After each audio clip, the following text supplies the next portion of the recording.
Hey everybody. Well, thanks for coming and playing. This is going to be part-time gods. And I'm going to give you guys just a quick rundown of the characters and like how they're built and stuff, and then we'll jump right into it. So just kind of looking at your character, the second sheet that has all like the numbers and what on it. Whenever you're making a character in Part-Time Gods, you make it basically making four important choices. One is your mortal occupation, and in your archetype, which is kind of like your personality and how you deal with issues. And then your your divine side is what type of god you are. So, for instance, Wade is the god of cold that falls under elemental gods and whatnot. So it's kind of broad categories. And then you would pick your theology, which is what you use to interpret your godhood. So again, for instance, if we use Wade, Wade is a member of the Order of Mescanet, who they keep tabs on like the pedigree of gods and they like hand down things. So they're really fun. Whereas Tony is a drifter, and she's all about kind of going from place to place and like establishing connections and building things and then letting them tumble down. It's very Taoist in the way that the drifters are built. Mina is a phoenix. So yeah, because Craig is playing Mina. Mina's a phoenix, and essentially they're all about finding humans and trying to build them into heroes. They're very obsessed with humanity, which is fun. Marlin, who is the god of death, he is one of the masks of Jana, and the masks of Jana, their whole gig is like making sure that regular people don't know about divine stuff. So he's all about hiding and you know keeping all of the magical stuff hidden. And then the last one is Gabriel, and Gabriel is he's a member of the Kunitsu Kami, and they are all about basically the hierarchy of spirits. So like gods, the Kunitsukami believe we're here, and then there's lesser spirits below us, and then there are greater spirits above us. And it's basically just how you interpret your godhood. These are actually just those are 5 examples out of the 10 out of the core book, and then there's even more in other books. So there's a ton of them, different ways to interpret your power. The dice in this game, it is D10 pools, and essentially whenever you want to make a roll, there's no attributes, it's all just skills. And so you would just say what it is that you want to do, and then we would come up with a dice pool for that. For instance, if you wanted to sneak around in the forest, it would be a stealth plus survival roll. Because one for sneaking, the other one for doing stuff in the wilderness. So that's how it all works. If you wanted to fix a computer, it would be crafts and technology. Bam. And then you would take those numbers. So for instance, I'm on Gabriel. If he wanted to fix a computer, his crafts is 4 and his tech is 1. So he would roll 5 d10s. And then 7, 8, and 9 is 1 success, 10s count as 2. And then you just say how many successes you have. Most things will have like a general difficulty of about 2 successes, but some things get harder than that. All right, so it's skills. So manifestations right under skills on that sheet. Work actually very much the same as regular skills, but those are your divine skills. This is how you manipulate what you are the god of. So Aegis is anytime you're using it for protection or healing or something like that. Beckon is for summoning and banishing, things like that. Journey is anytime you want to use it to travel. That would be like moving through things or even teleporting. Sometimes you can do that. Minion is whenever you want to basically manipulate people using your dominion, or if you are into this, you can bring inanimate objects to life and give them aspects of whatever you're the god of. Puppetry is basically fine manipulation, so telekinesis, moving things around. Oracle is sensory. Ruin is direct damage. So that doesn't mean that other uses won't also cause damage, but you use Ruin when your goal is to damage. But other things can damage too, still. And then there's shaping, which is shaping.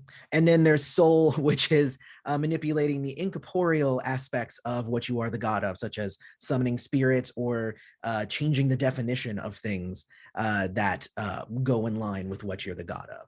And those will always go with a regular skill. So if, for instance, you wanted to bring your stapler to life with the sense of justice because you're the god of justice, I might make that a minion plus crafts roll, because you're manipulating an object and you're trying to bring it to life and it's a standard object. Whereas if it was like a sword or something, I might make it fighting. And we can, a lot of this game is negotiation. So I might suggest something and you could be like, well, what if I rolled this instead? I'm fine with that. Like it's cool. Like this game tries to give you guys as much room for creativity as I can. Out of the choices that were made for your character, you ended up with 4 blessings and 4 curses. That every choice that you make in life there's some goods and some bads.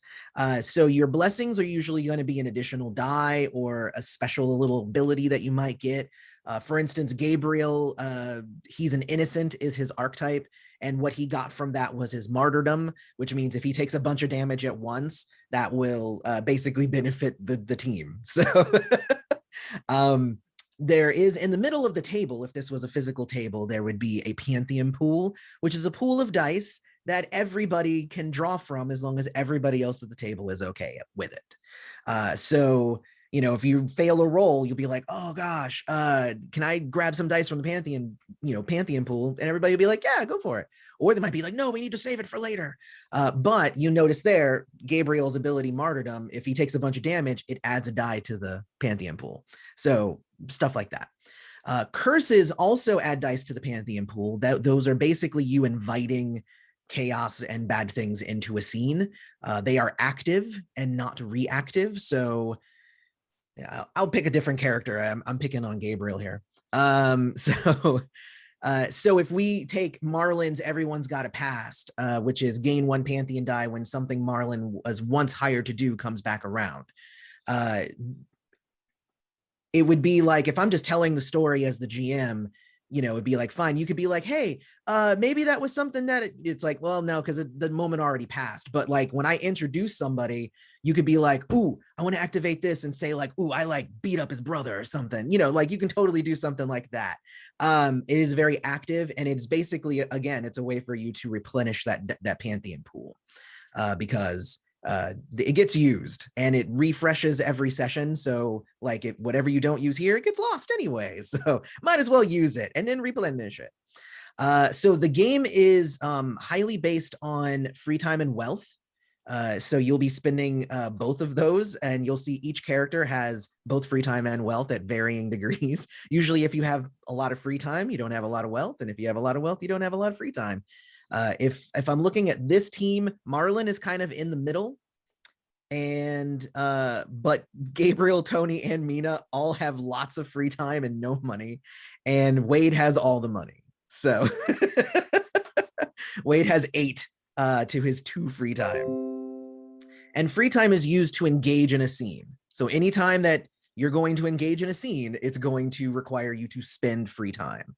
And we'll deal with what happens when you run out of free time when we get to that. But at this point, that is, I think that's a pretty quick setup there. Let's see. Oh, so your truths are just things that are truthful about your character. Usually it's like an extra special power or something, like the god of whatever, it can breathe underwater. Great. Okay, cool. And when you're making your character, it's literally just like, this thing is true about my god. It just is. So bam. Some of you have relics, some of you have worshipers.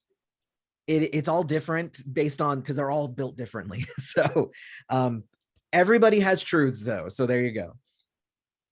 There are different, there's different, I'm hearing an echo on somebody's end. Who am I hearing that from? The doctor? Doctors, can you mute? We can hear you on Twitch.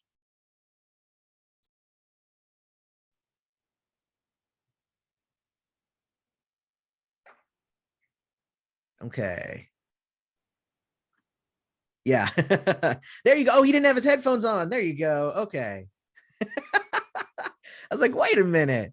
So there's that. You do take 2 different types of damage. There's health, which is physical damage, psyche, which is mental damage, and initiative, strength, movement. I think it's all good. Okay, cool. You do have bonds. Those are the things that are important to you as a person that kind of keep you grounded, so that you don't flitter away into just chasing divine things constantly. And you can call on them to do things for you or for assistance and whatnot. All right, cool. All right. So starting off this, I'm sorry, does anybody have any questions before we start? I'm seeing no shaking. Okay, shaking heads. I like shaking heads. Paul, it looked like you did. Well, I was going to say, do you have, in other words, you've created a scenario of some kind that we then need to be able to interact with and decide what we're going to do. You're just going to introduce, basically, you're going to introduce characters to us, and then we decide if we want, how we know them, or. Well, I have a pre-written adventure here Okay, that I'm gonna run for you, and that I wrote already, so it's easier to run that sort of thing. And instead of me just making it up off the top of my head. I thought we were just freewheeling here for a second. Okay. Well, I mean, in a sense we are, because my adventure is, it's plot points. What happens in between that's you guys. So all right, cool. So just to kind of set the stage here, if you notice at the last page of the packet of characters, you'll notice is it's the territory map. And this is it's a vague, like it's not like one block is a mile or anything. It's very vague idea of just where things are in relation to other things. So if we're starting this adventure, we're going to say Wade is likely in his office, which is at the point of, let me see, 8-4 is probably where you are at. You go across and then down, so 8-4. Marlon will be at Cole's gym. That's his dad's gym. That's at 5-6. Let's see, Gabriel's likely doing ink at Lizard Inc., so he's at 6-9. Oh, that's funny. I didn't even think about that. And then Tony is at the campus. That's at 3-7. And then, see, Anastasia got it. Yeah, it was a thing. And then I'm gonna say Mina's probably just at work, doing at the casino at 9-5. So you'll see those points on there, and I put little cute symbols that say, hey, those points are important to you. The fun thing is when you're making your individual characters, you'll end up getting all of these points and you'll put them on the board. And then as a pantheon, you all share basically power around these sections. Whenever you're around your territory, you get bonuses when you're using your god thing. So yes, I did notice Anastasia just is taking a break real quick, which is fine. Does anybody else have any other questions before I start? All right, cool. Well, then we'll give her a second then. I am going to roll randomly for an event to occur, and then we will do that. I have a question.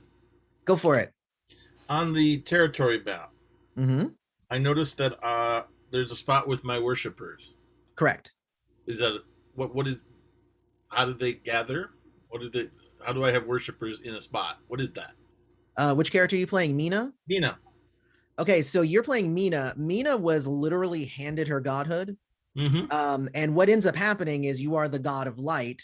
So if people are saying like, oh, I worship the god of light, it goes to you and it counts. Like, you might not have even met these worshipers ever before, but you know where their power source is. And, through character creation, you would say, oh, this is how they gather and whatnot.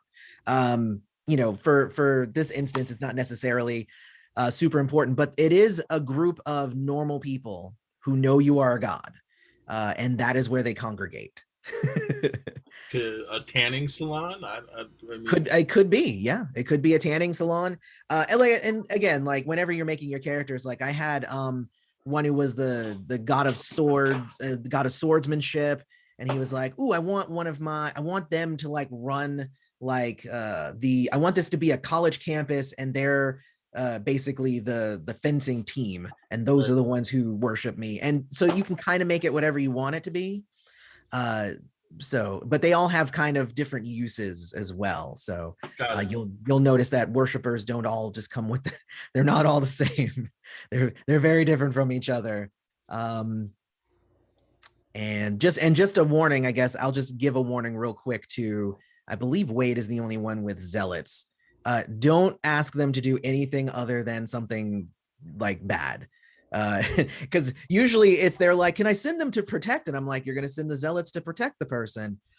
Okay, I mean, it might work. Zealots don't really work that way, but you can always ask them to do it. That's part of the game.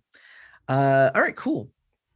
So I rolled randomly, and it said that it would be something is going to happen at 0.67, which is 6.7, which is actually right in between. Oh, wow. It's actually, oh, wow. That's bad, actually. Okay. All right. So at 6.7, there's a giant explosion. Pretty much everybody in town hears it. There's a giant explosion.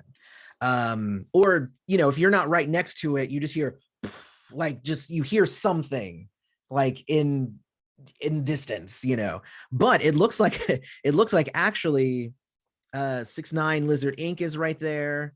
Let me see, 6. Okay, so basically on your character sheets, we're going to mark a damage. So basically tick off one of the boxes for Lizard Inc. Sadly, so you're gonna mark one off for Lizard Inc.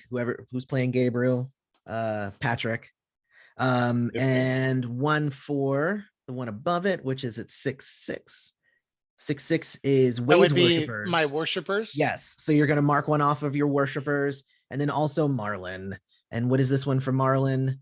That is Cole's Gym. So yes, so both Cole's Gym and Lizard Inc. So you two are basically at the epicenter of what's about to happen, and then the rest of you will have to make it to this part of town. Is basically how it's going to work. So there's a giant explosion or eruption of some sort.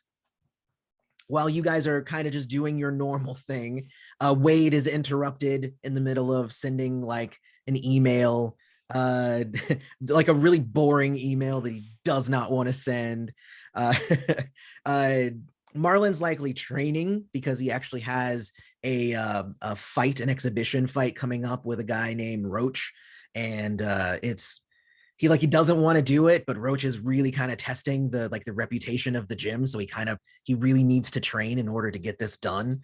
Lizard Inc., you're probably inking somebody, and when the explosion happened, as a matter of fact, Patrick, make an art on crafts plus discipline roll to Perfect. see if you mess up this dude's tattoo, actually. Yeah. I just realized. So crafts, your crafts is 4. Okay. Your discipline is 2, so that's 6 dice. And as a matter of fact, I think you have, what else do you have? Do you have anything that'll give you a bonus to that? I don't think so. Okay. I believe so. I don't know, maybe I can fix it after I'm done. You would be able to, maybe. This is a lot of dice. I get nervous shaking this many dice. All right, so that one's bad. We don't want that one. Okay, so anything over a 7? So yeah, 7, 8s, and 9s are 1 success. 10s count as 2. Okay. 1s do not take away. Okay, unless I have no successes. If you have nothing and some 1s, then it's very bad. Okay. But the 1s don't take away otherwise. Roger that. Okay, so I've got a 10 and a 9. So that would be 3 successes. So that's fine. I think 3 successes is good enough for you to avoid messing up your patrons. Well, you are a pro at this. You don't make a lot of money, but this is art to you. Like, you don't mess up art. All right, cool. Well, then that's good. that was about to be real bad already. Mistakes are just better art. Right. Yeah, I messed it up. Like, I wrecked it, but I could already see how to just integrate it perfectly. The guy's like, "Is that okay? Is it okay?" I'm like, "Yeah. It's fine. It's fine." So with Marlin and Wade, I believe was the 2, right? No, it was Gabriel and Marlin. So the 2 of you hear the explosion. What do you, and you hear it real close. How do you respond to this? Well, I'd probably take my boxing gloves off and pitch them. and head outside. Okay. And I tell my client, hey, why don't we take a break? And I'm just gonna go check on what's going on outside. All right. Take like 30 minutes, right? You're gonna be like one of those really terrible tattoo artists. Like you get halfway done, you're like, I'm gonna take a break. I'm gonna take a smoke break, and you're gone for like 20 minutes. Like, what the hell's happening? Can you just come back and finish my tattoo? Damn it! I'm gonna fight with my girlfriend outside. All right. So actually, I just if you notice in the chat, I just gave you guys an additional Pantheon die, because as much as I said that that curses are not reactionary, there's an exception to that, and that's one that just happened, which is one that belongs to Wade, and it's that anytime one of Wade's points get damaged, if they get damaged on the board by an outside source, then you actually do gain an additional Pantheon die. So that's a separate thing. It's a thing. I get very upset from the explosion because I hear it close to my worshipers. And I go walking out, I yell at my secretary, finish this email for me and call my car. And I just go storming out. All right. Very losing cool. my cool. Let's see how close you are. Actually, hold on, let me see. Let's see. So you are here. So 1, 2, yeah, you're close enough. All right. So, what about Tony? So Tony's like in the middle of class, and there's a big like boom, and like the class, you can tell like gets unsettled by it. Like, you could feel the ripples of it because it's not actually that far from the school. But like, you can't, if you look out the window, you can't like see anything, or you know what I mean? How far along is the class? That's probably near the end. All right. If it's near the end, I imagine she'll pretty apologetically pack up her stuff real quickly and slide out the back door. Step outside and see what's going on with the noise. Very cool. And looking at where you are also well within easy moving range. All right. And then let's see, what's the Mina's at the casino, actually. And Mina, you're probably like, I'm gonna say that you're just now walking out of your gig, because I think that's the easiest way. And she's always kind of leaving work early anyway. It's kind of her thing. It's dark out. It's like not dark. It's like 7, maybe 8 in the evening. So it's not like super late or anything. I whip out my smartphone and look at Facebook, Twitter, Snapchat, all of the different social medias to see if I can figure out what the explosion was. All right. Right now, you're seeing reports that there are people on their way to the scene, but nobody's on the scene yet from the news or anything. Because it like just happened. So but okay. They're on their way there though, and there's even somebody saying there seems to be like there was some sort of explosion or something, some loud noise, and somebody, we're sending a reporter out to check it out. I'll text my sister and see if she's okay. Okay. I believe that she's fine. So she texts you back, says, oh yeah, do you know what that was? I mean, that's kind of crazy. Not yet, but it's not that far away. Actually, you're right. It's like like one more over and it would have hit your sister too. Yeah, that would have been bad. Because like there's a lot of concentrated energy down there for your Pantheon. Do I know if anybody's dead? Oh gosh. I would say yes. I would say that you sense that, well, you know what? An even better thing would be if you wanted to see if you wanted to be like, is anybody dead? That would be an Oracle roll. So you have Oracle, correct? Yeah. All right. So let's do Oracle, and let's do Oracle and Empathy. That sounds like a good one. Okay. So I get 2. All right. Okay. 2 dice. See what you get out of 2 dice. Oh, a 9 and a 2. And that's 1 success. So basically, I'm just gonna give it to you like in a small radius, essentially, for only 1 success. So I'm gonna say, yeah, I'm gonna say basically around you, you only sense that there's probably maybe one or two people who are dead from whatever happened. But there are other people who have not been killed. So there are other people. Would I know if I knew them? You wouldn't know that. No, you wouldn't know that. You can just sense death. So outside, you guys are hearing lots of screams, and there's like lots of smoke and whatnot in the area. But as everybody culminates on the scene, I'm just gonna say everybody shows up at the same time because it's more cinematic that way. Like standing there, the smoke clears, and you're all standing there, and you're like your roller poses. You notice that there are 4 creatures. They look like giant wolves, but they are but their fur is metallic and like pointy, and they look very scary, and they are setting off car alarms. They have killed a few people, but they really seem like they're kind of just running through the area, just destroying things. I'd like to try to determine if there's an area nearby that could be set up as a safe zone, like a heavy building, an indoor parking garage, something that could be barricaded that I could lead people to safety into. That's a good idea. Let's see here.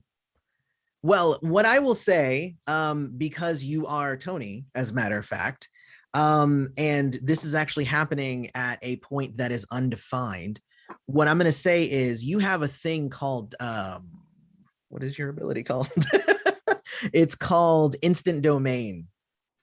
So what I'm going to say is I'm going to allow you to use instant domain, and I will let you go ahead and define what the point is on the map that we're at.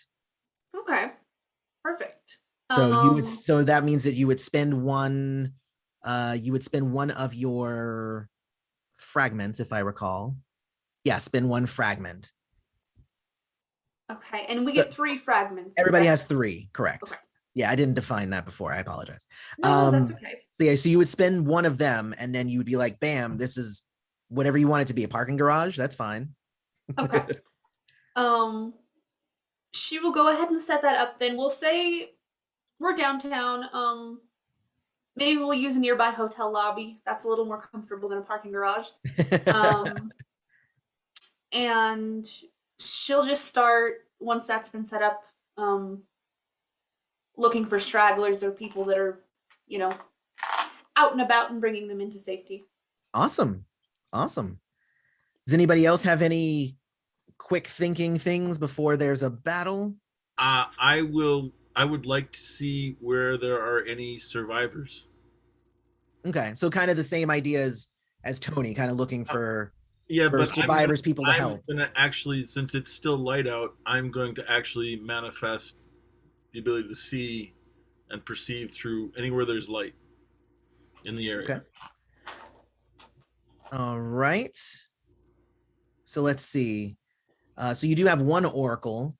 So I would say oracle and survival, possibly. Oracle and perception. Let's see. Or empathy. I'll give it to you, perception. That's fine. All right. So that would be 3. So I roll 3 dice. Correct. Okay. 3d10. 6, 6, 1. So that would actually be a critical failure. Unless, so here's 2 ways that if you wanted additional dice or you wanted to manipulate your roll. Okay. 1 is you can ask for dice from the Pantheon pool.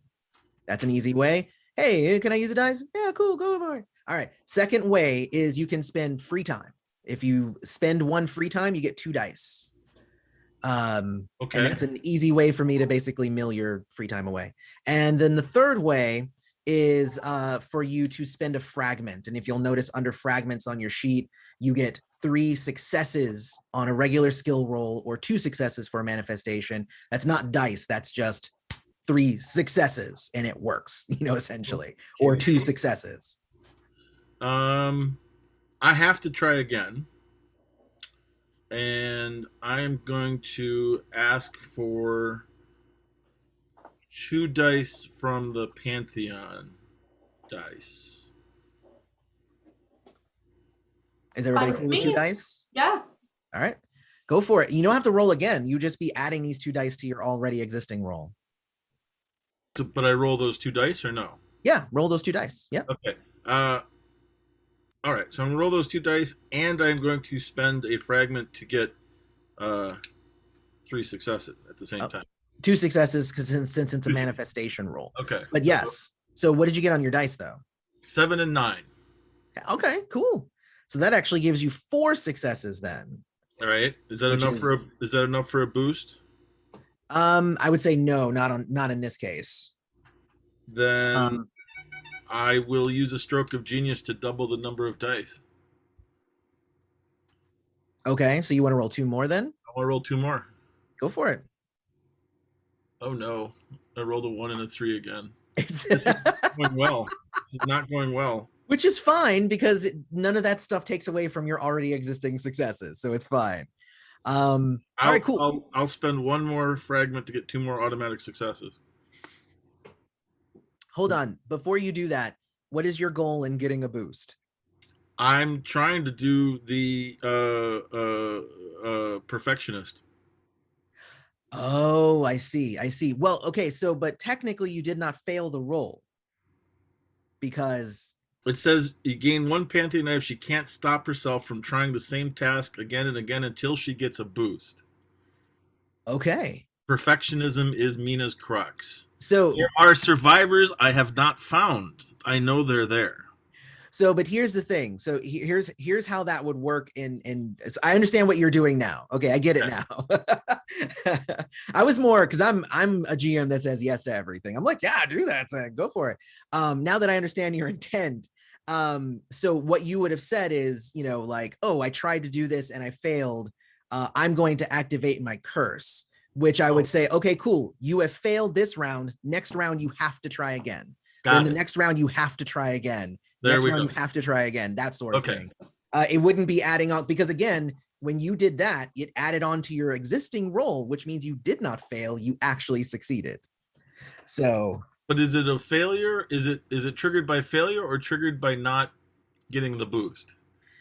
It is. Well, it's triggered by not getting the boost, but again, you can totally do it if you want.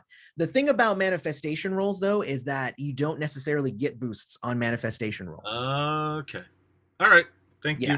So that was a little thing, but it's right. Usually a boost is whenever you get 3 more than whatever the difficulty is. Right. But when you're rolling for manifestations, each success that you get has a purpose. So there isn't any rolling over. If you roll over, it's just a bigger effect. Got it. Okay. So in other, but other things, it's like difficulty 2, I got 5. Great. That's a boost. That sort of thing. Learning moment. No. And it is. And, that's probably my bad for going so fast through the rules at the beginning. So you did that. You can now sense anywhere that is touching light. That also includes the creatures, these metallic wolves, because they are, because light is refracting off of them and actually helping you because the little bit of light that's there is reflecting off of them and hitting a lot of other surfaces. So you are able to sense, so you're looking for survivors and stuff. You definitely see that there are a few not far from them that will need some assistance whenever it is your turn to do that. Does anybody else want to do anything? This is pre-rolling initiative because there's going to be a fight here because they're going to see you and attack you. But can I do something naive? Of course you can. Yeah. I would like to do something out of my innocent curse. Okay. And I'm gonna think that I can help these animals, right? Because they're just like animals are animals, man. I grew up with dogs. I'm just gonna go and just be like, I'm really good with animals. So I'm gonna try and go up to them and I don't know. I'm not gonna try and max out this thing. I have an idea of 3 things that I could connect. I don't know if it works that way, but I'm just gonna go up and try to pacify these wild animals? I'm gonna say as you start to approach them, you can immediately tell that there's some sort of outside something that's manipulating them to make them be kind of feral and whatnot. So Gotcha. with even without a roll, I'd say you believe that there would be no way, even if you're like, I don't want to kill these things or hurt these things, Yeah, there's definitely no way that you would be able to get through to them in their current state. gotcha. Okay. If that is clear. Yeah, that's clear. Can I size them up? Certainly. So that's a gain +1 intuition. So I would just go ahead and roll then 2 intuition. Well, we're gonna do intuition and fighting. Oh, intuition fighting. Okay. Yes. All right. So it'd be 2, and then fighting is 4. So that's 6. Yes. The highest the skill goes is 5. So that shows you how good Marlin is. All right. I got a 10, a 9, 2 5s, a 6, and a 1. Okay, so you got 3 successes. Very cool. With 3 successes, I would say you're able to see these things. I think, did I say how many there were? I don't even remember. I just said that they're there. Did I say there were 2? I think you said initially there were 2. Okay. There's actually 4. Because the other 2 came around the corner, because the rules the thing actually says that there's either 3 or 4, but since you're a pantheon of 5, I'm going to say there's 4. So we'll see what happens with that. I can always say like 1 runs away if you get your butts kicked. So but they probably look like, so they it shouldn't happen. so I think they're pretty good fighters. Yes, I would say you can definitely tell that they're going to be good fighters. And what you got 3 successes? Yes. I'm going to give you a +2 to your initiative for the next 3 rounds. If it goes 3 rounds, we'll see if it does. Fights in this game go very fast. All right, cool. And then I think Wade is the only one who hasn't done something before the fight starts. Yep. So am I able to get there quickly, or do I need to do like a journey speed? No, everybody Wealth was roll. everybody was actually within on the map. You can Cool. move 4 squares without like spending free time and stuff like that. And everybody just so happened to be within 4 squares. So lucky you, like I didn't roll 1-1 and it would have been all the way up in the corner and everybody would have had to rush there and spend all their free time just trying to get there. So that's the fun part about this game, because if something's happening over there and you're over there, it's like, I don't even have the time to go there. I'm gonna it's it's fun. Can I I'm gonna do a similar thing then of sizing them up. Okay. I don't know if that would be an intuition perception to kind of size up and prepare, or oh, actually I'm going to that prime the mark wouldn't work here. Yeah, I'm gonna size them up with a to start kind of talking to understand start talking to them and just going, do you really think that this is a wise idea? Do you think that you really have power here? Trying to influence, and I don't know what the other one would be. So I'm gonna kind of tell you the same thing I told Patrick. Like you can start talking to them and you can tell like they're not understanding. They are animal minded. Okay. So then yeah, intuition, perception to try to get a gauge on their power, their strength, that sort of stuff. okay, that's fine. 1, 10, 8, and 7. So 3 successes. 3, 6. Well, you said a 10. Yes. Okay, so that Oh, 10 so count is 4. 2. So 4 successes. Yeah, so 4. All right, cool. You're able to I mean, are you just trying to gauge? I'm going to say that you're able to, yeah, I mean, you're able to gauge them. They look very powerful. They do not look weak. Weaknesses or anything. Weaknesses like, are they slow and fast? Like, or sorry, are they slow and strong? Are they super fast? But it looks like if you hit them underneath the, I don't know. No. That's like good. Let me read here and see if there's anything. If they have any listed weaknesses. You know what? As a matter of fact, instead of that, you made an intuition perception. Yes. Make an intuition knowledge roll for me instead. Because intuition perception wouldn't actually tell you anything. Gotcha. You just be like, yeah, they look really scary. That is a 2, 6, and 10, so 2 successes. Okay. I'm gonna say that you have heard of creatures like this before. And especially since like Killick has sometimes talked about creatures that are like him, but also metallic, and so you've heard like off stories, and I'm gonna say that you know that they are weak to fire. Okay. So there you go, and roll initiative. It's not even really all that. Let me see. So my initiative. I have a static initiative, just by the way. I just go I go here, and then you guys can roll above or below that, but I go at the normal. And that's just a D10? Yeah, roll a 1d10 and you add your initiative modifier to it. I apologize. I did not say it out loud. Which is at the bottom right of the character sheet. Bottom right. In my brain, I did say all of that. I heard you. Hey, there you go. Um, Craig lives in my head. You didn't know that.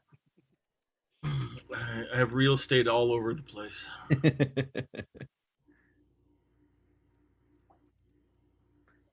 All right. Wade, what'd you get? Wade got 6. 6. Marlon?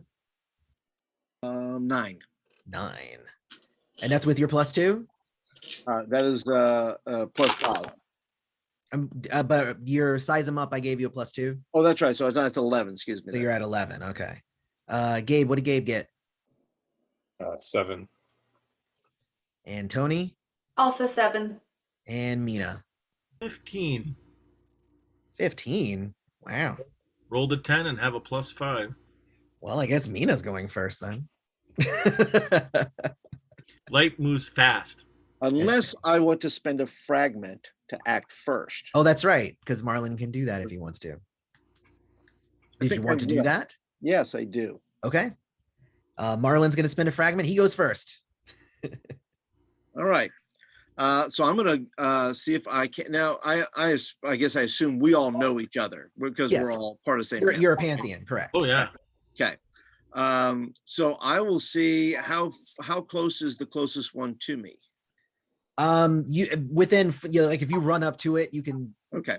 attack it. Then I'm gonna go run at it and do a haymaker. Just run right into it and an overhand crunching haymaker. Okay. That sounds fun. Yes. So I do fighting. So it depends. Are you trying to imbue this with any divine power, or are you just going to go punch it? Well, let's see. What would my choices be then for? If you're just going to punch it, I would probably say that that's going to be a fighting and probably speed, since you have to run up to it. Right. So if you're going divinely, I would say that would likely be a fighting and ruin roll, which, if you notice, is the same number of dice. is the But same. if I don't want to manifest because I'm the secretive one. I don't want people to know that what's going on. There are a few people around, but no one's looking, so you'd be okay. Oh, so I'd be okay. If you did want to at this point. Okay, and the ruin would help me. It would help you. There's bad things to touching these guys. So essentially, if you do a divine punch, then you won't have the backlash of the. And we're gonna do the ruin. Yes. If I know that, then yeah, I'll do that. All right, so it'd be 2 and 4, so it'd be 6. All right. It's a little bit of metagaming there, but I'm fine with it.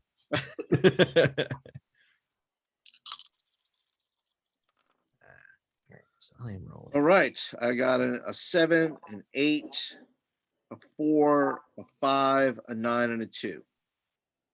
So how many successes is that? So that's 9, 8, and 7. 9, 8, and 7 would be 3. Okay, so it'd be 3, 4, Okay. 5, and 2 would not be correct. No, correct. Okay, then 3. I also rolled 3. So the question here would be, do you want to spend free time to add more dice to that so you can win it? Or do you want to just say, oh, I missed? No, I'll add a free time for sure. Okay. Or you can do a fragment. Again, also add stuff. It depends on, again, there's lots of ways, or Pantheon dice. Lots of ways to get bonuses in this game. Let's go and just do the free time. So what do I get? 1 extra dice for that? You get 2 for 1 free time. 2 for 1 free time. Okay. Mm-hmm. 10 and a 9. Oh, so you added 3 more. Very nice. All right. So let me see where we're at here.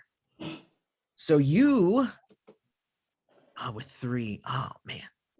No, wait. Okay, yes. Okay. So with 3, you actually do you go up and you do a haymaker. Haymaker's in the gut, right? No, haymaker is just a big wind up.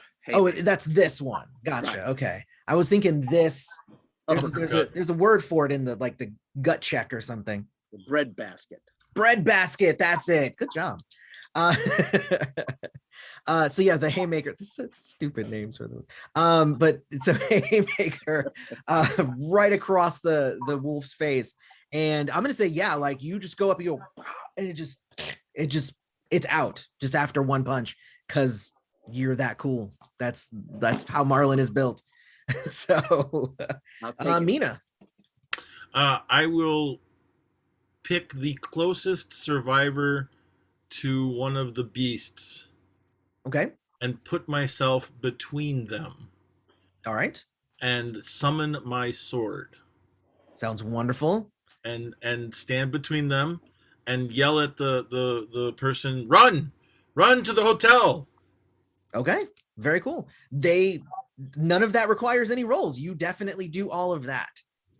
So if the wolf tries to attack the creature, it will meet my sword. Okay. No, that's fine. And it's fine to take a defensive position. If you are choosing to take a defensive position, you'll get a bonus. If you start to get attacked, you get a bonus to your defensive roll, essentially. So very good. I like that. So defensive roll for Mina. All right. So Tony and Gabriel, you guys have the same initiative, so you can just choose who goes first.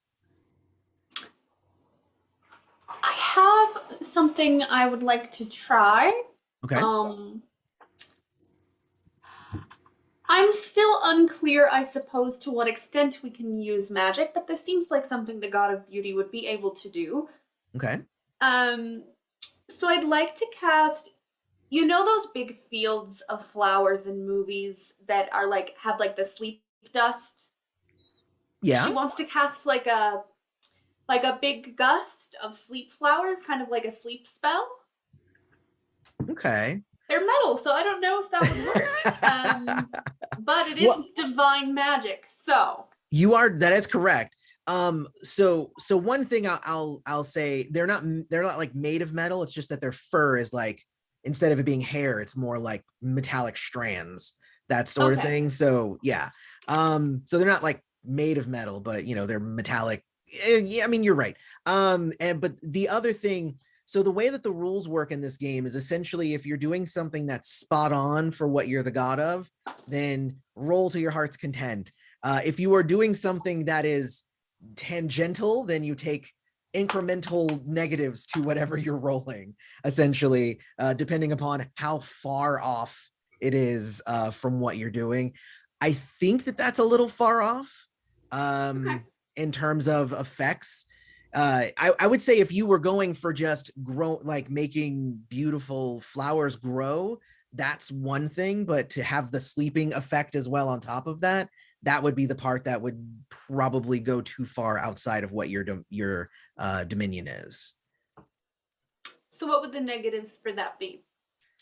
Well, for the flowers, I probably would just do maybe a -1, maybe -2. If you're going for the sleeping stuff, I mean, I think in a normal game, I probably would just say you can't do that. But since this is not a normal game, I will give you a -4 to, and what would that be? That would be probably beckon. You don't even have any beckon. I have 2 beckon. I'm looking at, You're playing Unless Tony, I- right? Oh, I scrolled up too far. Okay. I can't. I don't have 2 monitors in my office setup. Oh, okay, I have 2 gotcha. monitors in my regular setup, so I'm switching between things. You're right. I have 0 Beckon. Yeah, so I'm like, because if you were gonna try and summon something, that would probably be Beckon. Yeah, I would say you would not be able to do that effect actually, just based on what she knows how to do. So Okay. What's your Dominion? My Dominion is conceptual. beauty. Yeah, she's the goddess of beauty. So I'm trying to figure out how to fight with beauty. Oh. Well, I mean, 'twas beauty that killed the beast. I mean, Is that the saying?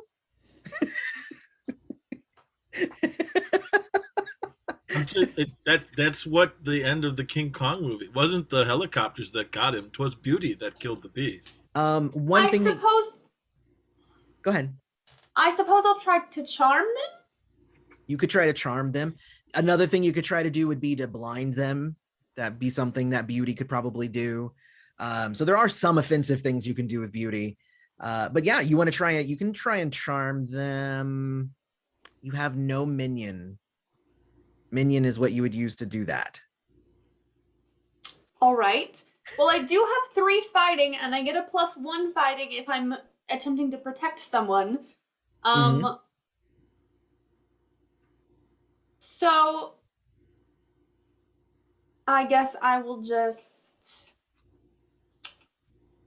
Go throw a haymaker or a bread basket this time.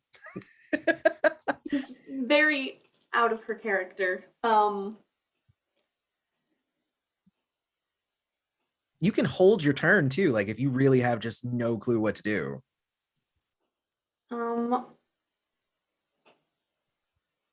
You said she could try to blind them.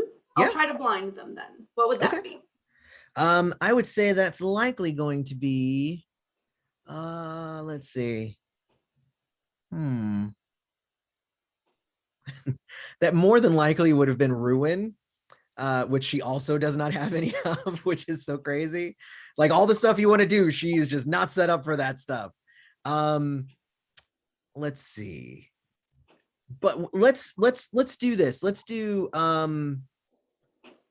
soul. So if you use soul, then what you can do is you can redefine what beauty is, and you can make yourself beautiful to them.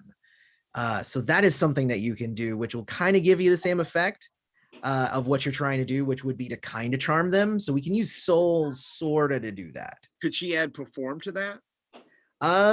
Let's do soul and perform. That works. Good plan. So how many dice am I rolling? Your perform is 2, and your soul is 1. So I'm rolling 3 dice. Correct.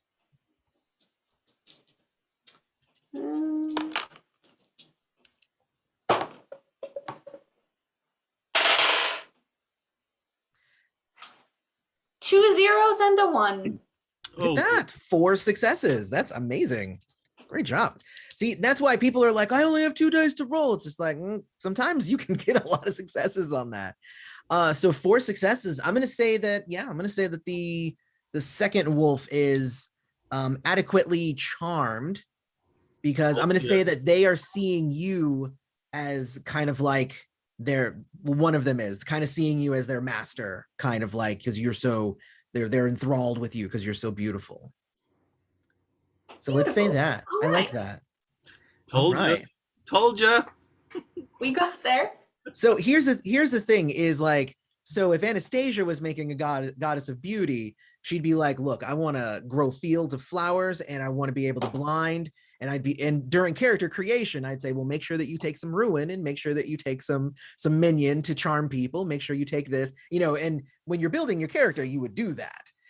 She herself is a peaceful, non-manipulative person, Tony, the way that she's built, which is why she has no minion, because she does not want to manipulate people. And she doesn't have any ruin because she's not there to hurt people. She's there to save them and whatnot. So her character was built a certain way for her. But obviously, the cool thing about this game is that all of you could be the same god of, like, say all of you were the god of fire, and every single one of you would be completely different. And that's the fun part about the game.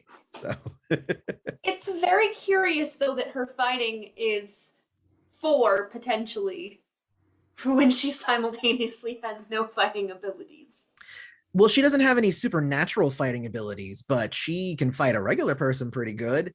But she's kind of social, but she's a complicated character.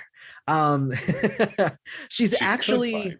the way that I have, and this is actually the way that it kind of happens in most cases whenever I run with Tony in the game, is she is the first one on the scene to try to stop something bad from happening, but she is often ill-equipped to actually deal with it. So she just kind of she's there just kind of as a buffer.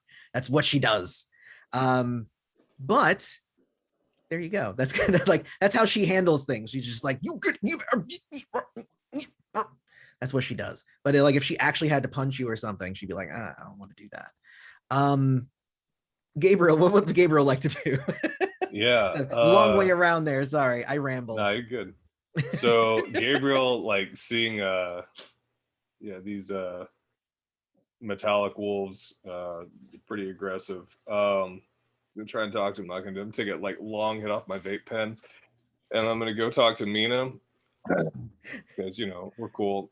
And I'm like, hey, Mina, how about you help me like get some people together, and I'll get them out of here fast. And I don't know exactly how my power works, but I'm thinking maybe I can like create sort of a portal that I could like get these innocent people out through. I would say totally. So what you can do is so the making a portal is pretty blatant in terms of the usage of magic. What I would likely say is maybe you can maybe make it so that essentially a portal, but you can make it a portal. If I could create like just like a zone where people like move at an accelerated pace, right? Or like it's like you can make like an instant shortcut, that sort of thing. Like so if you step what around that this is corner, you'll be like a block away. Right. So, and that's journey. And let's see what you would do with that. Let's say intuition journey. Okay. Yeah. I like that. Let's do intuition journey for that. I like it. I think that sounds intuition great. Journey. It's a journey of intuition. I like the journey too. So 4. Yeah. I think that's good. Yeah. Well, that's great. I didn't fail. I have 1 8. 1 8. Okay. A couple of 1s and a 2. Well, that's fine. It just means that you're not, instead of like if you go around the corner, you're like 5 miles away. Instead you're a few blocks away. So it's fine. I think it works. You have kind of affected this general area, and if you shepherd people that way, then they'll be mostly out of the way. So I dig that. Yeah. All right. And then so all of you. Oh, so yeah, they also go on a 6. So Wade will get to go before them though, because players go before bad guys. So yay. So I will very much just take a offensive stance and kind of swing my hand out, utilizing the north wind, calling on the north wind from the ring. Okay. And saying, just yelling at to, back or stay. And as I do that, I will do a marksman ruin check for basically a freezing cold wind. You got it. You figured this game out already, apparently. And that will be rolling 6 dice. I got 2 successes. 2 successes. 2 successes. Well, let me roll my defense here. My defense is heavily lowered because you have already taken out 2 of my people. And I still rolled 3 successes. I rolled a 10, a 9, and a 4. So, of course, it's Google. It's not me. It's Google. It's fine. I wish I had dice that rolled that well. Wade knows a guy at Google. He'll get that fixed ASAP. He doesn't like that being out of control. Yeah. So I got 3 and you got 2, correct? Is that what we're? Yes. Okay. So then you have the option to spend free time, which you don't have a lot of that. Nope. Pantheon dice or fragments. Let's go ahead and use a fragment for 2 successes, giving me 1 net success. Okay. And then I also have a destructive nature, which gives +1 damage since I do intend to harm. Nice. Okay, so then it does 2 damage. I would say these things have 3. So like if you could do 1 more, then it would take it out. just saying that. So like if you wanted to, if somebody was like, go down Pantheon Can die or I? something Yeah. like that. Can I take from the Pantheon dice? What do we have now? We're at 6. 6 on the Pantheon dice. Yeah. Statistically, if I took 2 Pantheon dice to kind of get that last hit, I got 1. Go for it. Okay. Looks like everybody's in agreement. That'd be a 9 and a 3, so I get it. There you go. Bam. All right. So the third wolf is out. And that means just 1 lonesome wolf gets to attack, which is sad. So let's see. Let me see who he's attacking. Bring it. Bring it. Well, let me see. I think more than It's- likely. Go ahead. So were the wolves that were killed the charmed wolves? Does this wolf still have No, any no, no, effect from that? No, the wolf that you charmed is, I just took him out. Like he's not Okay. participating because you were like, bask in my beauty. Gotcha. Of course I rolled 6. Well, of course I rolled 6 again. The 6-sided die doesn't like me. So 1, 2, 3, 4. Yeah, it's going for Mina. Yay. Random rolling. That I like it. So my attack is still a big attack. They have crap for defense, but they got lots of attack. I am So it is barreling towards you. One of them is, and it's going to bite at you and try and engulf your head in its mouth. okay. I am in a defensive stance holding my sword. Mm-hmm. And I will make sure that the light reflects into its eyes. And so fighting. Do I get to make a manifestation with that, with the Aegis? Well, yeah, I mean, if you're using it in that way, instead of just deflecting with the sword, you're using your sword to kind of reflect the light to try and blind it. Mm-hmm. Yeah, you can do that. Yeah, Aegis, that's a great use of that. Okay, so that's fighting is 1 plus 2 for the sword. That's 3 plus Aegis is +2, and then you said I add another plus from being defensive. Yeah, +2. So that's a plus 3, 5. That's 7 dice. Cool. I'm rolling 6, so we'll see what happens. All right. I rolled a 10. I rolled a 7.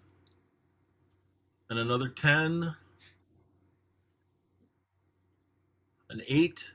And a 9. And a 2. So Well- that would be a total of 1, 2, 3, 4, 5, 6, 7 successes. Yeah. Bad dog. Bad dog. Bad dog indeed. I only got 1 success, which means which means your defense.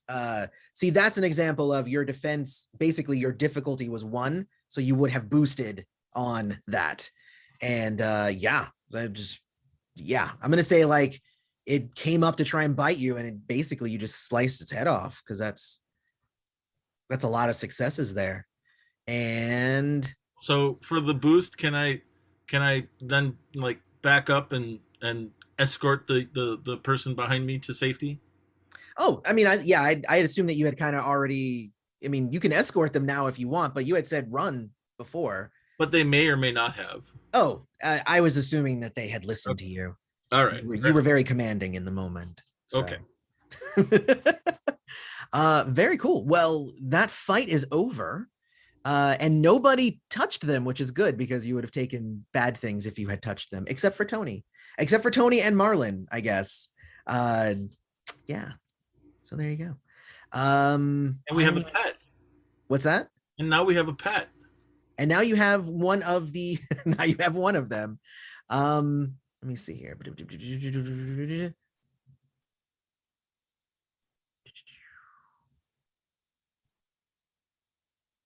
Oh gosh. Actually, as soon as the fight is over, their bodies disintegrate. And they just start kind of like almost they just dissipate into nothing. Wow, I didn't even realize that was a thing. I'm just reading what it says here. But yeah, so so apparently you don't have a pet there. So can I be really upset about the loss of our pet? Like I just can't even. Oh, you're gonna do a can't even? Can I just not even like deal with this? Or is that so so this will move us into the next scene essentially. So hold on. So everybody would have. So who spent free time in that scene? Okay, so what are the rules on free time? Like if you're involved, is that yeah, so it's one, well, it was one or? free time for this scene. Okay. So I'm taking one free time away from everybody. But if you spent additional free time, because I know some of you did, Paul said you did, right? Yeah, I spent one free time. Okay. Did anybody else spend any free time? Did Mina spend any free time? No, you spent fragments. That's right. Okay. All right. So essentially, this is what we're looking at here.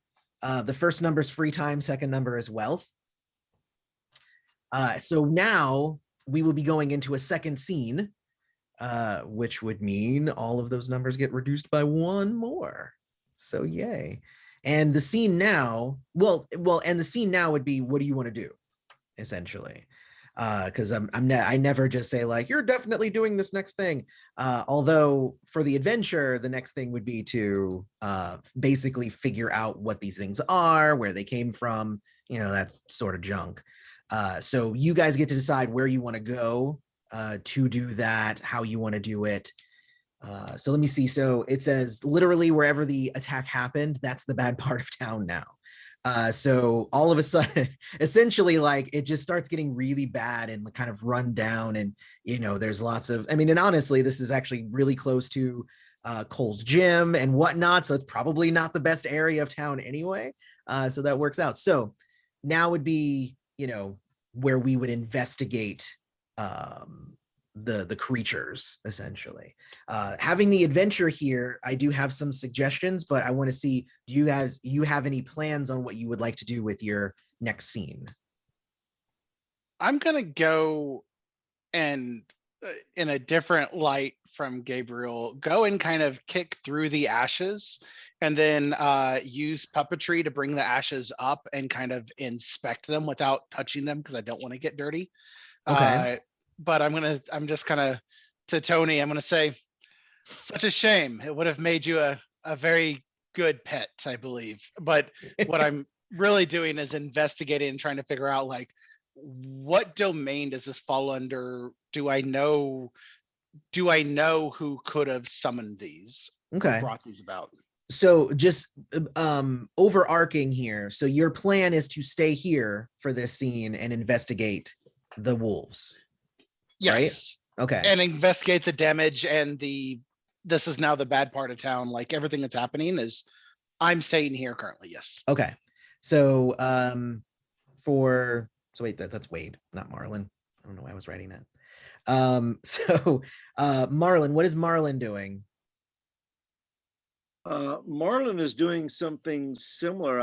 His first reaction is, well, he looks around first of all to see who's watching. Is there any spectators that are observing or filming or any of those things? What I would say is at the moment, no, but soon there's going to be the news and all that stuff because they're still going to be investigating what the giant boom kind of like sound wave was. So we already know that they're on the way. That fight didn't last very long because you guys were just like, and it was over.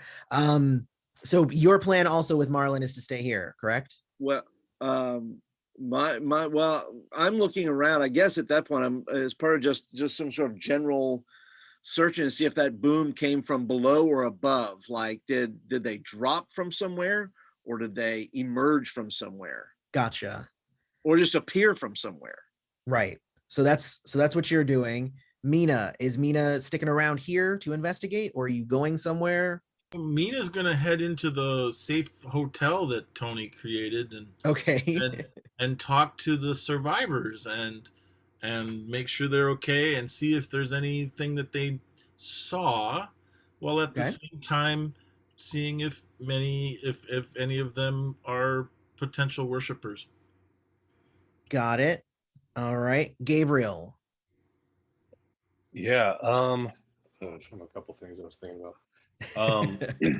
So I guess if it's apparent to me that the guys are that Wade and Marlon are kind of onto something, like if I see that, or if they're communicating like that they're Yeah. looking for like the way in, Yeah. basically, I wanted to see if I could use, like, I don't know if this is too metagaming, but like my understanding of travel, right? Because like, if I have like some insight because of my, is this my domain? Is travel my domain, or is that Well, my you're not necessarily the god of travel. You're the god of travelers. travelers? Okay, There and there's I this see. game. Okay. This game is really picky about that sort Very of thing. specific. Yeah, yeah. Very Like niche. I've had the god of death and the god of the dead, and they are two different things, right? Gotcha. So Okay. so god of travelers means more you're the patron god of travelers, more like you have over the people who would travel from place to place. Right. Yeah. So would I be able to glean anything from like the dust of these creatures to have a sense of like how they got here? Yeah, most definitely. I mean, that's Too what you far. would do. You would Okay. just say, how did they travel here? And then you would, Right. being the god of travelers, you'd be able to Yeah. figure that out. All right, cool. So So would that you're be- also sticking around, and then I would ask Anastasia. I will wait for Anastasia to come back for Tony. But it looks like everybody's sticking around. The thing about Tony is that bad stuff happens if Tony sticks around. So Oh. Good thing Tony's not here. well, yeah, but the character Tony. Tony is a drifter, and drifters, one of their drawbacks is if they start a scene in the same location that they ended the scene previous, then they take a mental damage because they always kind of have to be on the move. Otherwise, it kind of gets them stir crazy. How does wealth work? Like depending on like if I have 5 wealth, I often have that question. how would I spend that? So wealth, it's a pretty so wealth is not like you have $5 or anything. It's Right. like it's a range. Sure. Wealth can be spent in a number of ways. A lot of the time, wealth is spent for travel. Like I said, we just so happened that everybody was in easy distance to this thing. But essentially, if you're further than 4 squares, you can spend more free time, or you can spend wealth in order to go. You obviously have to spend wealth in order to buy things and do things. I've run another adventure where like they had to go to like a nightclub to meet with a thing, and I'm like, well, yeah, I mean, you still gotta pay to get into the nightclub, so everybody has to spend some wealth. Usually wages pays for everybody, but that's how it works. Because Tony goes, I ain't got no money. So yeah. Yeah, all right, cool. So Anastasia, hi, you're back. So Tony, I was just asking, where is everybody just sticking around here for the next scene, essentially? The thing about Tony is that Tony is a drifter, meaning that if she starts a scene in the same location that she ended the previous scene, then that would mean that she would take 1 damage to psyche. And I believe it's a confused condition or something. Let me check that. Keep moving. Yeah, you take 1 damage to psyche and a level 1 confused condition. So if you're going to stick around and help with this, then you would have to take that. I guess I'm going to my next philosophy class. All right, so she is going to, and essentially what we would say is that this is a scene that Anastasia is choosing to have Tony go to work, essentially. So you're going to go to work, because your job is student, so going to work. And then I don't think that you are down much in terms of stuff. So essentially, at the start of the next scene, you'll be back up to your normal free time. Free time and wealth. which is, again, it's pretty low wealth. But they're going to just basically spend a little bit of time just to investigate the wolves, and then the next scene would be you guys going after it anyway. So going to work just means you're like, I'm gonna bow out, I ain't got nothing to do, and my character is like, I'm just gonna, you guys do your thing and then I'll jump back in, which is fine because sometimes that's what you want to do.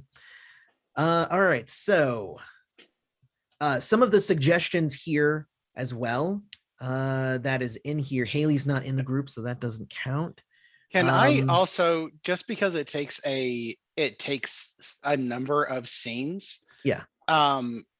And I want to totally abuse this as much as I can. Can I also command my zealots to find the source of these things? To find the source of these wolves? Yes. Okay. They aren't very good at that of finding things. So zealots are like, I need that building burned down. The zealots will go do it for you. I need somebody kidnapped. I need somebody murdered. Investigating stuff, that's not necessarily their thing. I was hoping. Okay, I'll save it for later. Well, and that's it. So you could ask them, but they would take a severe, like, basically, if you don't use worshipers for what they're designed for, they take penalties. So I was thinking really hard about how to make it a terrible thing, but I just really can't make investigation terrible. So it's hard to, I know. I'll wait. I'll save them. So yeah, so I guess that's that. So let me see. So you're investigating the remains, Marlon, and Gabriel's going to do the how did these things travel here, and what was Wade doing? Wade was also investigating, but since I have such low free time, could I instead save my free time to take a call from work and end up being the jerk executive on the phone for the scene? So yes, I will say that you could do that. That would be, well, essentially that would just be going to work. So that just means that you just basically won't involve yourself with the scene. But you know, you're not far. So I think it's fine. Okay, cool. So then Gabriel, who wants to go first? Gabriel or Marlon? I think Marlon had started kind of investigating, and I was just gonna kind of rip off what he was doing. Okay. Yeah, well, Gabriel and I are tight anyway. That's our, we are tight. So we're on the same level. We know where we're like saying, hey, we need to find out where these things came from, and we're in on it. So I'm low-key intimidated by Marlon, but he doesn't know that, and I'm flattered that he doesn't pick up on that. So what would I do then if I have found anything? If I was searching, what would be my best bet? Would that be perception and? What are you trying to find out? I'm trying to find the source. I'm trying to see if another part-time god sent these for some reason. Okay. I would say, oh gosh. God, that's a hard one because it doesn't necessarily fall under death. Can I jump in there? That's the tricky thing there. Okay.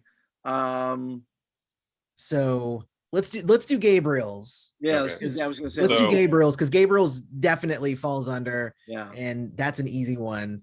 Right. So we'll do. Yes, bro, you got to take it. Essentially. Hey, yeah.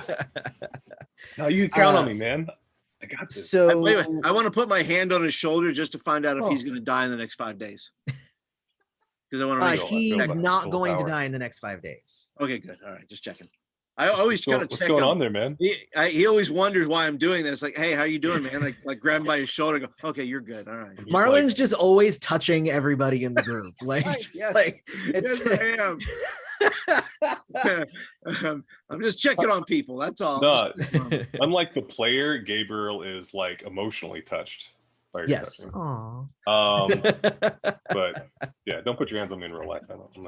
Anyway, but Gabriel pulls out some rolling papers and takes some of the ash of these like guys and like spreads it out and and rolls one of them up and lights this shit and just like then I just kind of look at the smoke and I'm gonna use, do I need to use like abilities to Oh yeah, try oh and yeah. see This where would be is from? journey and let's say Intuition knowledge. again? Knowledge? Knowledge and journey. Ooh, knowledge. How's my knowledge? I don't How's know. my knowledge? Ooh, my knowledge is not as good as my my intuition. But Let's use we're gonna intuition go with then. it. Can I? Okay. Yeah, let's do it. And can I? What else can I do? If I can add something to that. Can I put a little free time into this? I've got like lots of time on my hands. Yeah, that's part of the fun part about having lots Yeah. of free time. So is that just add? It adds 2 dice. Yeah. 2 dice. So 4 for that, and then so okay. So you just spend another free time? Yeah. Just one? Just 1. Okay. That gives me 1. Ooh, I'm glad I spent that. Oh my god. Can I add free time after the fact, or is that Yeah. a no-go? I Oh, can? yeah. Oh yeah. All right. I'm gonna add 1 more free time for 2 more dice. I'm a really nice game designer. You're being super I'm nice. like just as a game designer, because again, my goal as a GM, I want you to run out of free time. Like it's a thing. Oh, So okay, well, it's going. You should be happy. going. I'm running out of time. All I have is time, and I have no time. Man, I have so many 1s. I wish you could see Wow. my dice board, man. Like, I have a 7 and a 10, so that's 7 3 and a 10. successes. Oh, okay. I was gonna say you probably only need like 2 in Cool. order to do it. So Well, then I should you got just left 3, it so as that's is, even but better. That's fine, and I wasted free time, so everybody's happy. Yay. Well, I mean, I am. Yeah.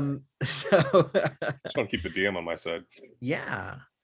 So let me see. So these things. So what do you find out here?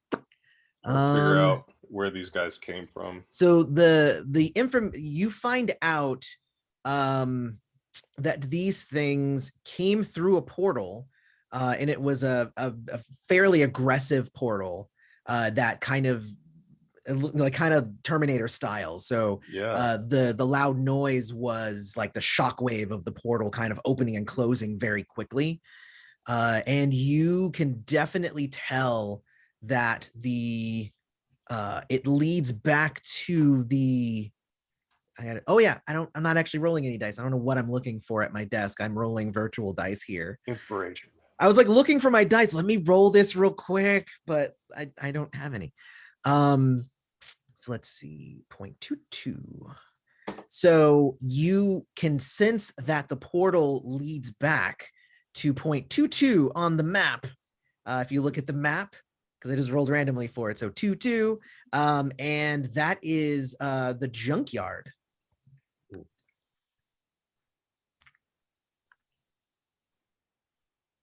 So I say that when I see this, like for me, it's like having a flashback, like it's all happening, and so like Marlon like sees me just like freaking the f out, and like I hear these sounds, and I'm just like, oh god, oh. And like if you want to put your hand on me again and like calm me down, that'd be cool. Okay, I'll like, hey man, it's gonna be okay. Like you're not freaking out because what you're smoking there, right? You're just smoking some ash, bro. Well, yeah, no, I'm freaking out because of what I smoked. I know where these things came from. You do? Yeah, I saw it, man. In my mind. Where do they come? Where did they come from? Junkyard, bro. Junkyard. It came out of the junkyard. Well, that maybe explains the metal. Are you making fun of the way I talk? No, I'm not. Oh, and I feel like you're mimicking my affect, Marlon. No, man, I'm not. Yeah, but that maybe explains the metal. Yeah, super metal, dude. Maybe these are Really like metal. some weird transformers. Yeah. So yeah. What are we gonna do now? Well, so essentially, since you found out this information, and it worked really good, and I'm speeding things up a little bit because I just realized we only have a half hour left, and I apologize. Okay. I ramble so much. So essentially the next scene would be we would figure out whether you're gonna go this same evening? Like, are you going to go at night to the junkyard, or are you going to wait until the morning and go? The Not- challenge to get in, it basically is just a different role based on which you Not go. at night. Not going at night. Okay. Not at night. But Mina, you're the Mina- goddess of light. Mina, I've never known you to stay away from darkness doesn't affect you, does it? I'll follow your lead here. It just seems to me that we could easily be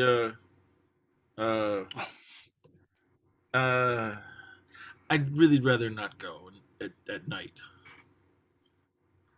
Then we All go right. first thing in the morning. I am invoking my curse. Okay, so again, so if you invoke your curse, that would mean that like something happens right now that makes it completely dark and you lose your shit. Like, so it's a little bit different. Those things are less. I guess that's the thing. I guess maybe I didn't explain curses. The curses aren't just like general suggestions. Like when you activate one, you're like, this is happening now. That sort of thing. So, Night so is falling and they want to go to the junkyard, and I'm telling them no. It Right. says if it causes hesitation or causes friction within the group. okay. All right, cool. So then you're going to activate that. So what then I will say is, what does that mean then in terms of this? Okay. Well, either they I mean, I don't know.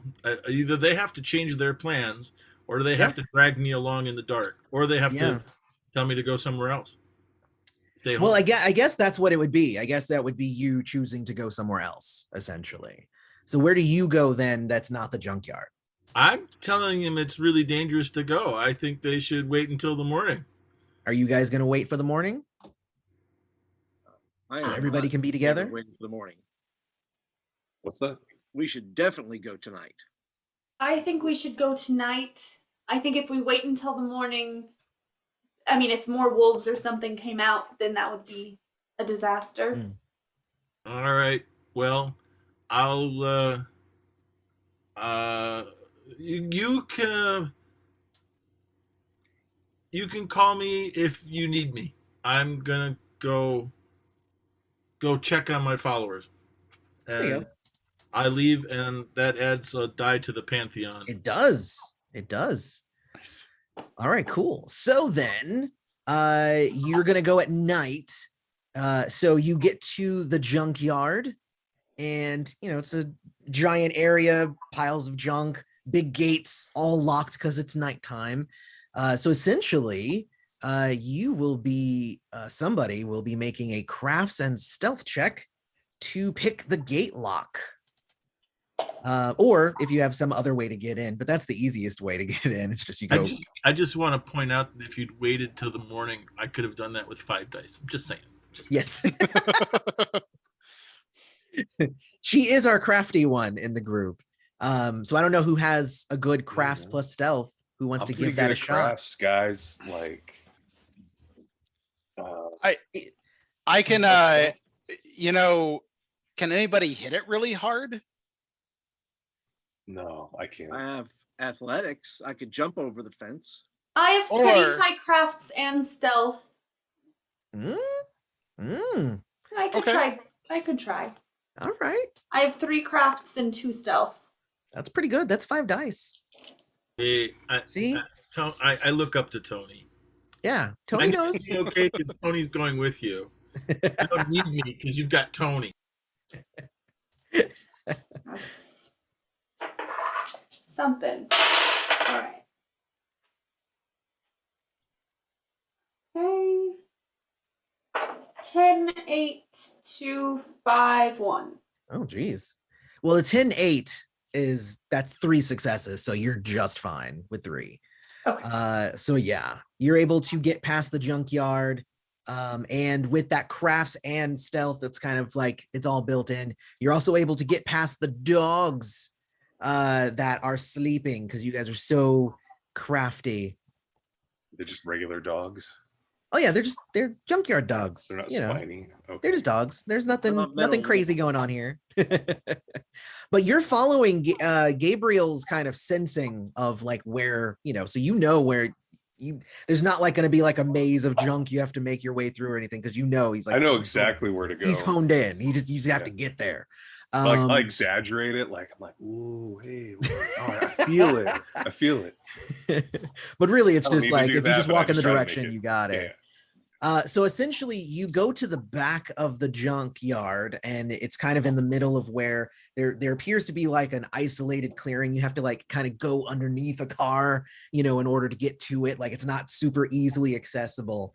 But when you get there, there is a ritual circle kind of in the middle of this area.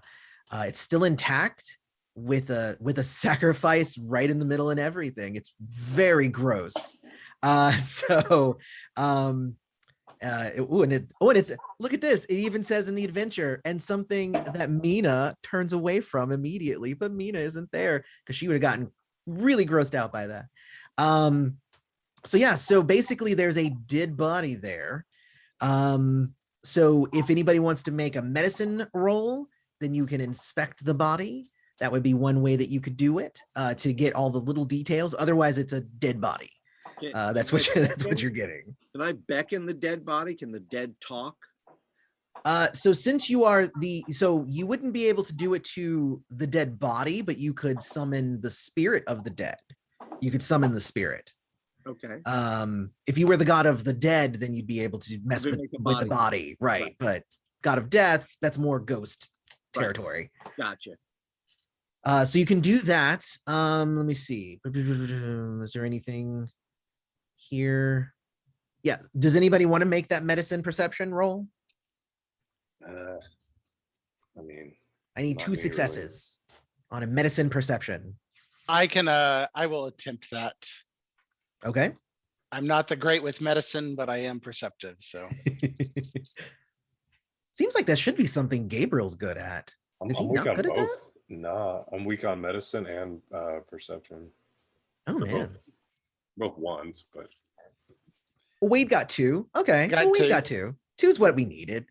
You don't have to be a doctor or anything. So basically with that roll, you learn, you inspect the body and you notice that his ears were sliced off. It's a man, and his ears were sliced off during the ritual. He's really, like, if you look past the grossness and the bruising and the blood and everything, you can tell that it was a pretty attractive man. Pale skin, just a beautiful man. Your best guess is that he was likely an elf.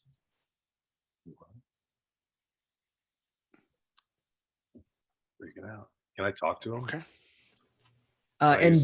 And the reason that you, and real quick, the reason that you believe he's an elf is because it's also connected to the wolves, which are Norse thing, elves, that sort of thing. So I'm not just pulling out of nothing. So yeah, so let me see. Further investigation, you also find, this is part of the thing, that you find his ID on his body. If you look at that, his name is Wilson Grant. And he's got pictures of himself. He's got pictures of him and another elf smiling and drinking Mai Tais on the beach. There's also a picture of a small elf girl, and on the back there is writing in Elvish that you cannot read, but it looks really cute, and there's hearts and stuff on it. So Can I spend wealth just for an elven translator on my phone? May not be relevant to the story, but I just want to spend wealth, so I feel like it's in Wade's purview. I would say, like, if you were really like, I want to like spend a bunch of money and I want to get my worshipers to create an app or whatever, I would probably let you do that. And I would probably, I'd make like a countdown to be like, how many successes do we need for that to work? And we'd roll on it over the course of several sessions until bam, I can now read the message on the back of this picture.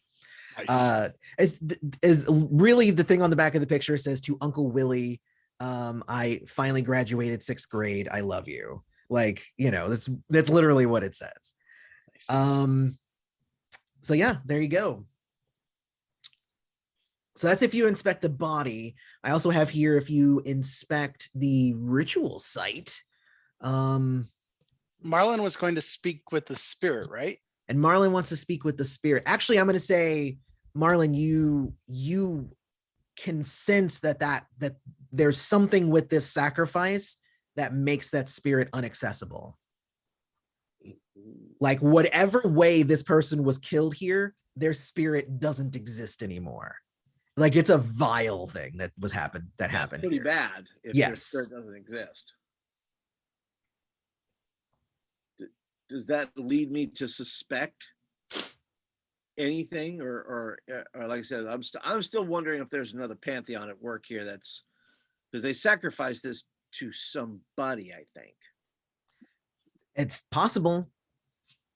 So is there a way to, without just telling you yes or no? Like, is there a way for me then? Can it be for me? Would it be like a perception or a knowledge roll, or perception and knowledge to notice how the sacrifice was done, but also my knowledge of other pantheons?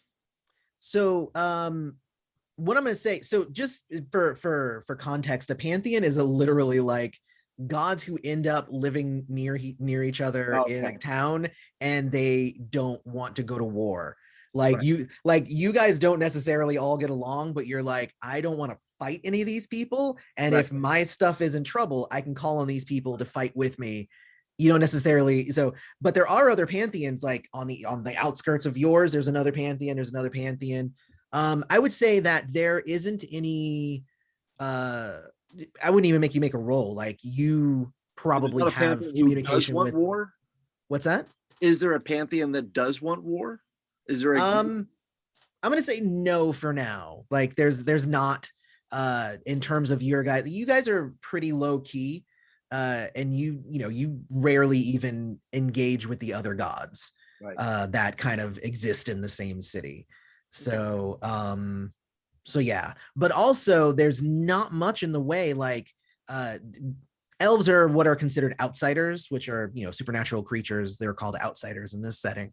And outsiders, like, they exist, but they also attempt to live. They don't want to be detected by people, but they also don't want to deal with the gods, because the gods are annoying essentially to the outsiders. They're like, I don't want to deal with these people because they you guys think that you rule everything. What the hell? So, but I'm going to say that you actually, that there is some sort of elven community that does exist in this town. So you could reach out to them if you wanted to. Can I? Oh, sorry, Marlon. Go ahead.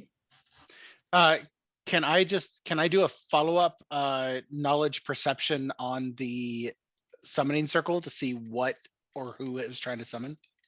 Yeah. Yeah, on the circle there, yeah. A single 9 off of 5 dice, so one success. One success. So essentially, you're able to look at it.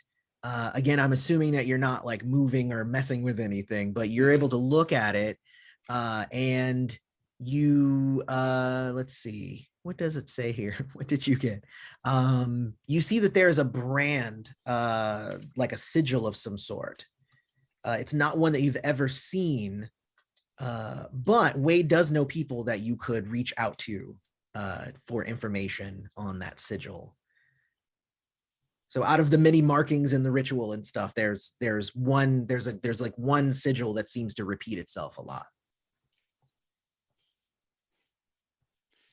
I draw a frozen version of that sigil and show it to folks and see if anybody recognizes it. Okay. I would say nobody here knows it either, because you guys don't hang out with elves. So it's an elf thing. It's an elf. You'll know. But yeah, so it's definitely an elven sigil. You could go straight to the elf community and you could talk with them about it, or Wade could ask Cynthia for information on it. Cynthia, who is his watcher, who is a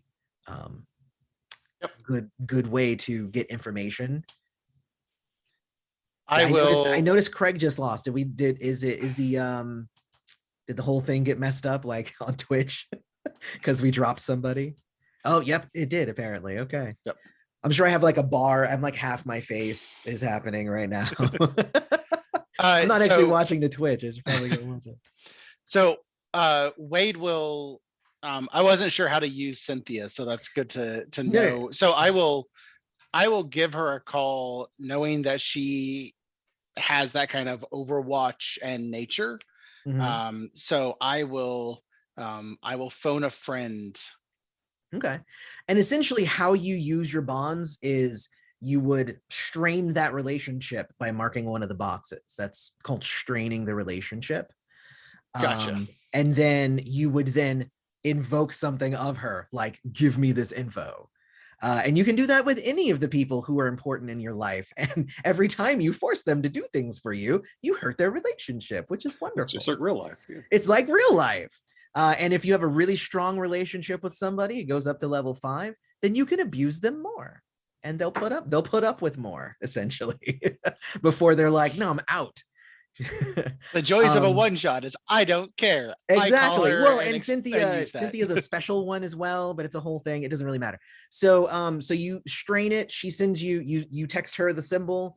She sends back the symbol. She says, that is a symbol, that's a sigil of a particular elven house called the Purity. They are an unliked house within the elf community. Like the other elves don't like them. They are outcasts.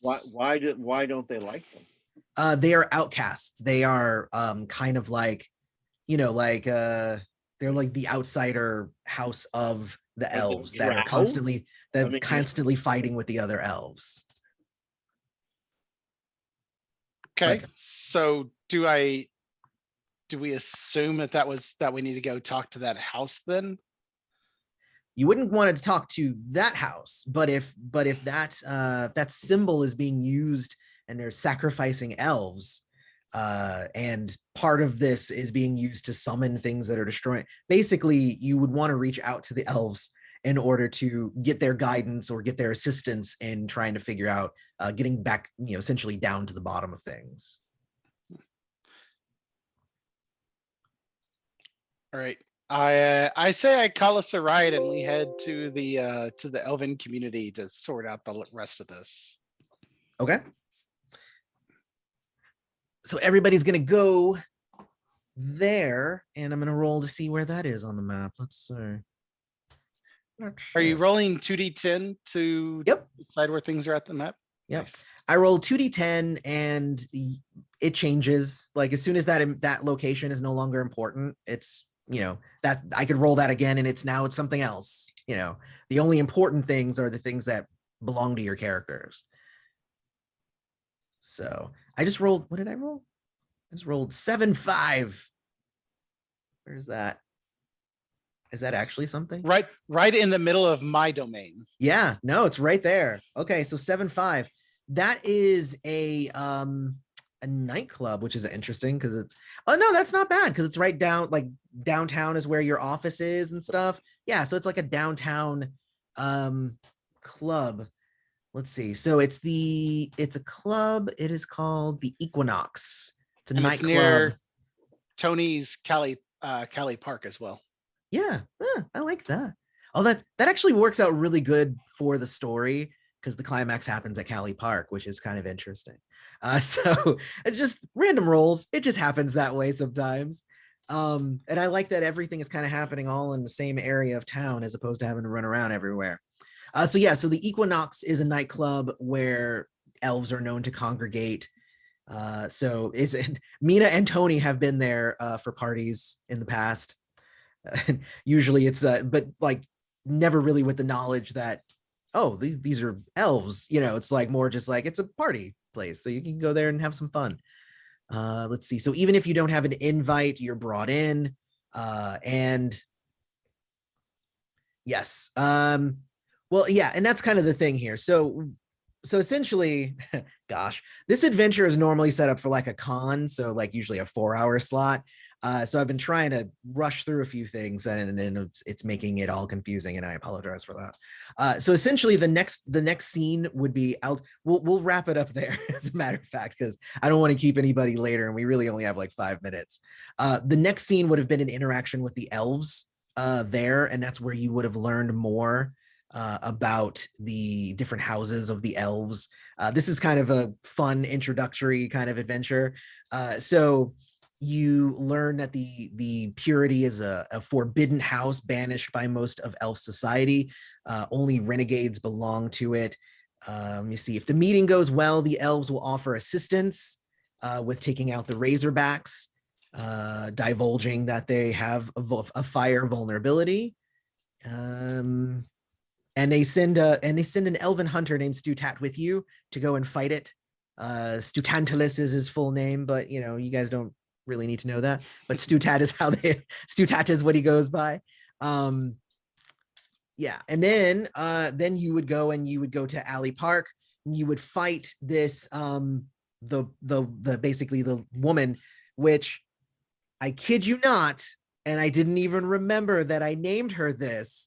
Her name is Anastasia. Literally the bad guy at the end of this. I'm reading it right now, and I forgot that I had named her Anastasia. Surprise cameo. Yeah, seriously. But essentially, she's a member of the House of Purity. The House of Purity, they're elves. They wear armor made of diamonds. Like, it's really kind of crazy and cool. And she's the one that's been summoning the wolves to, essentially do a bunch of stuff. The guy she killed was her ex-boyfriend, who not her ex-boyfriend, ex-husband. Let me see. What was it? No. Yeah. No. Yeah, and it doesn't matter if you kill her or not. Like, it all happens anyway. But then you find out she's actually just working for somebody else, and she was using the power that she had gained in order to take personal revenge. But it actually all links to a larger thing, because it's actually part 1 of a 3-part adventure. So this was the introductory part of it, which then leads to other craziness that happens. But yeah, wow, gosh. All right, so any questions or any thoughts or anything? So I apologize that we didn't actually get to finish this. This 3-part adventure is also on like the website and stuff. Like, you can go grab it. Like, it's out there. No, I was looking at your stuff on the drive-through. So like, it's definitely going to be stuff that I pick up. Like, and it was a good taste of the system. Yeah. Like, yeah, I know it's like the time is cramped, but like, I really feel like I got kind of an idea of like how it works and what you can do with it. So yeah, super fun. Cool. All right. Well, and what happens too, we didn't even get to it. Basically, we would have gone into the next scene, and it would have been like, oh man, I'm out of free time, because I think 2 of you were like out of free time. Oh no, just wait. Burn through my teeth. You were trying. But essentially what ends up happening is when you at the end of each scene, I go, okay, cool. So where are you going in the next scene? And you go like, oh, well, I want to go talk to the elf community. And I'd be like, okay, cool. Well, that's where you want to go, but you have no free time. So then I pick one of your bonds, and one of your bonds reaches out and wants your interaction at that moment, because you have no more free time. You have to deal with your responsibilities. And I think you even had damage. You had damage to one of yours, Wade. So I would immediately say that would be the one that would be calling out for your assistance. So which one was that? Was that your office, or was that your server? It was at work. Yeah, it was the lizard. So I think that was your server. Oh, sorry. Wait, I'm sorry. I thought you. Oh, no, it was Wade. Yeah. So was that? I think the one. No, that got hit was my your worshipers. What got hit was my worshipers. Oh, it was your worshipers. So then I would be like, man, in the explosion, that's big giant sound wave, some of your worshipers were harmed in that, and they're actually they're looking out for you to come and possibly come and visit them, and like they lost 1 or 2, and like just your ability to come there and just be a presence, like essentially I would make up some reason that they want you there, and then you would choose whether you want to go there. If you do go there, then you would be able to heal that strain. If you chose not to go there, you would cause more strain, thus making it worse. And basically, if you get full of strain and then you strain it again, then it drops a level, and you start taking on what are called frailties. really bad things like guilt and power, power obsessions, stuff like that. You might become a hoarder.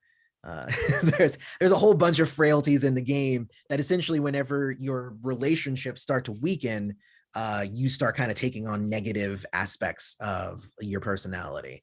I had one where like the character kept ignoring like their brother, and then we had something happen and he ended up losing his brother, and then he was just like, well, I'm just going to take like a bunch of levels of guilt here, and it's just like, and because guilt is a big one, it's like and there's good things and bad things, because I try to balance the game. There's good things and bad things to everything that you take on, so even the bad thing is a frailty.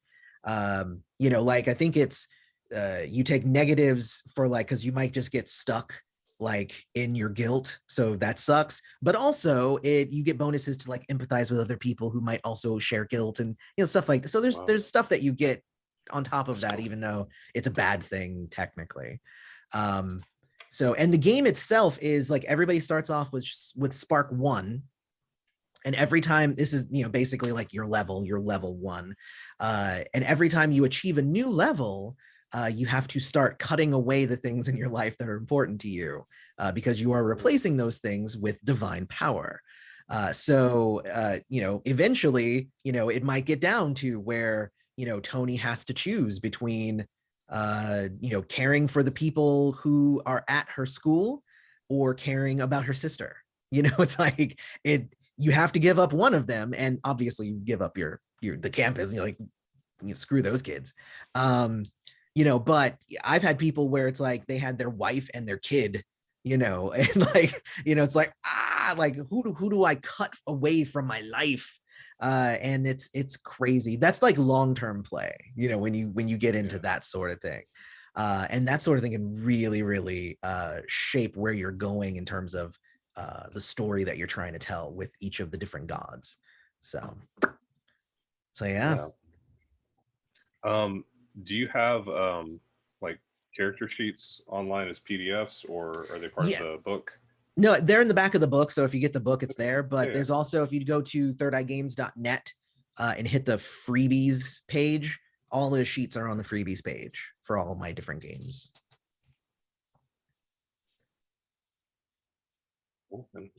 I have a lot of questions, but we're like, the time is like here. I have like so much I want to ask, but I have a few more minutes. If I mean, we don't have to record the questions if we don't want to, but like, I have a few more minutes. I'm good. I know Anastasia said that she